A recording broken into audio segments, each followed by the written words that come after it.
Something that made me happy yesterday was Zilker Park, Austin, Texas. Hundreds of people there. Maybe over 1,000, but lots and lots of people, and very few wearing masks. It made me feel good to see a return of the human spirit. It felt good to see the removal of fear, and still there's a lot of people cowering in fear that won't go anywhere. I've heard of people whose parents will not let them come to Thanksgiving because of the boogie virus. Well, here's a rude awakening for you if that's your mindset, and some facts, right? So let's just break this down real quick. I want to talk about this. I've been putting it off, but it needs to be said. So nature itself, on average, on a daily basis, from what science has observed, there's something between 50 to 100 coronaviruses floating around that mutate and change, whatever, and there's probably quite literally thousands of them, okay? This is of nature. Now, whether this current C19 thing was manipulated in a lab and released or whatever, some scientists have looked at it, or at least what they think they're looking at, because we haven't even technically isolated this thing, apparently, and there's so many strains or whatever. So I just think a lot of what science and medicine is doing right now is stumbling around in the dark and just using a lot of fear and propaganda and agenda and BS, but we won't get into that. If there are 50 to 100 of these things every year that mutate and evolve, and some die off and some proliferate, right? What makes you think that you can cower inside and wear a mask and do these things? I mean, what, for the rest of your life? Is that going to save you? Like, I remember at the beginning of this 2020, somebody, I believe he was a scientist, might have been an epidemiologist or virologist or something. He made a really good point that kind of put my mind at ease. And I wasn't really buying into the fear, but it was something where I might think to wash my hands a little bit more, whatever. Now I don't do anything, okay? That's just a personal choice. He said that, by the looks of it, if it is spreading even a little bit like what they're saying it is, right, with the exponential growth and all the curves and all the whatever, what will happen is everybody will get it eventually. So just do what you can do. Focus on your health. Go outside, get vitamin D, exercise, don't eat sugar. Like, you know, for me, that's my prescription for people. Not convince yourself that a little bit of cloth mass is going to prevent anything, or that a little bit of space is going to prevent anything, or that locking yourself in your home is going to prevent anything, because science doesn't support any of that. That is all just political BS and fear-mongering BS. So if we assume that no matter what you do, no matter what preventive measures that you partake in, you will eventually get it, right? And then if we take that same logic and apply it to every year for the rest of your life, to which there could be a new one that mutates, maybe it's worse, more aggressive, or maybe it is manufactured and it's a bioengineered weapon, which is a big thing, okay? That nobody really thinks about. People have no idea what governments are doing and creating super viruses and bugs and crap that could probably like literally wipe out humanity if ever released. Like, the fact that this hasn't happened more often is actually surprising to me. So let's, again, apply our framework. Everybody's going to get it no matter what, if it does spread the way it spreads, and if it does exist the way they say it exists, okay? Everybody will get it. Your mask won't save you. Locking down and staying inside won't save you.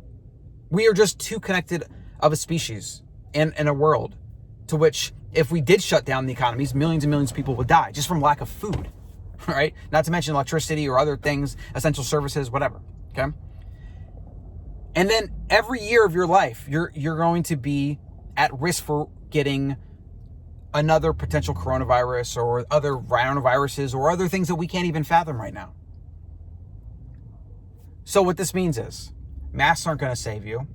Social distancing isn't going to save you because they're not sustainable long term.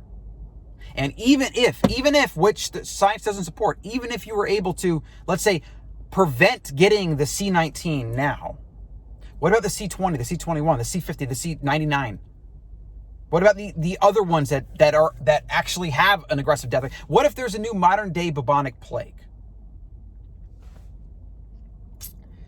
Science suggests, and the numbers and all the different variables suggest that you will get it no matter what.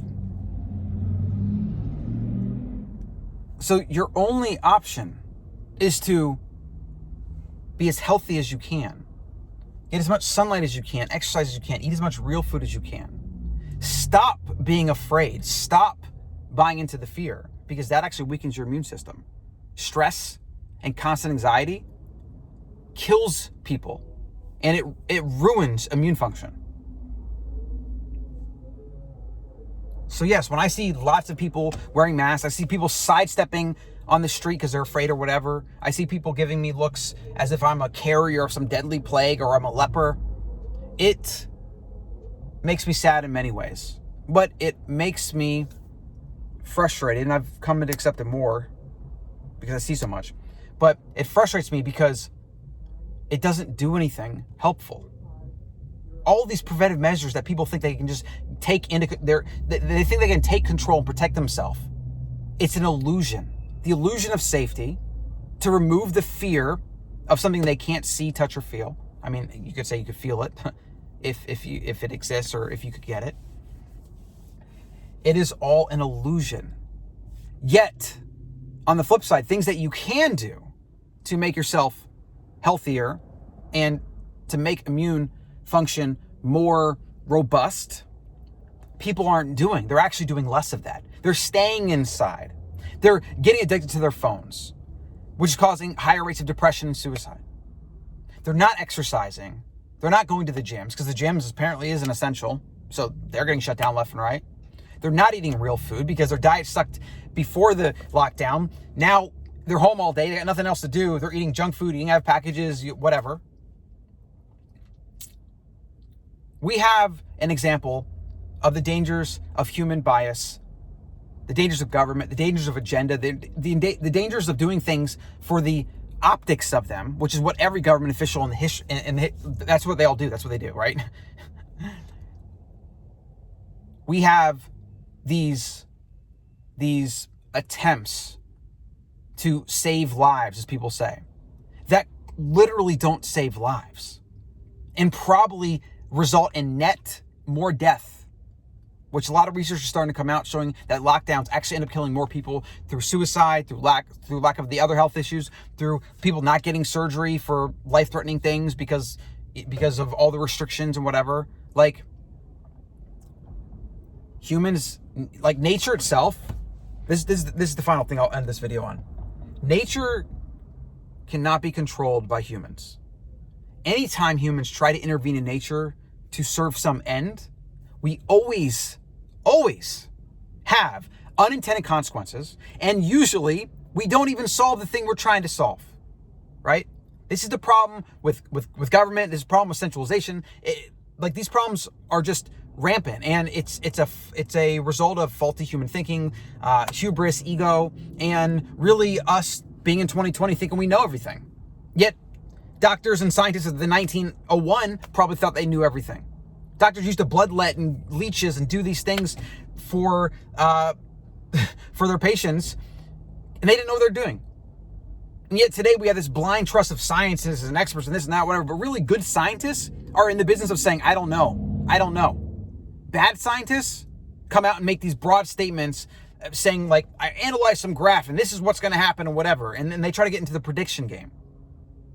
That's why most of what you see from science and government is flawed at best, and actually based on fear-mongering and a net negative for society and people. And it's just a shame. It's a damn shame. So this is probably going to be the longest Instagram video I've ever posted, but there are things you can do to mitigate your risk to any virus, to anything.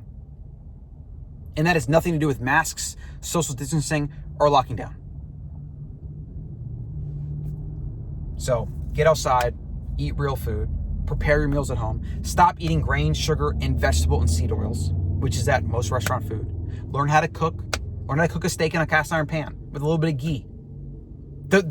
Nature's perfect food right there. You can eat that every meal and live a long, healthy, prosperous life.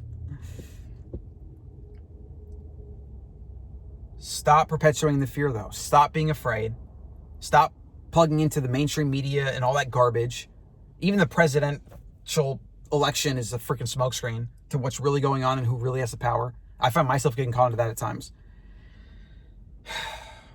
Stop putting faith in things that don't work. That's what it is. That's what I can't stand.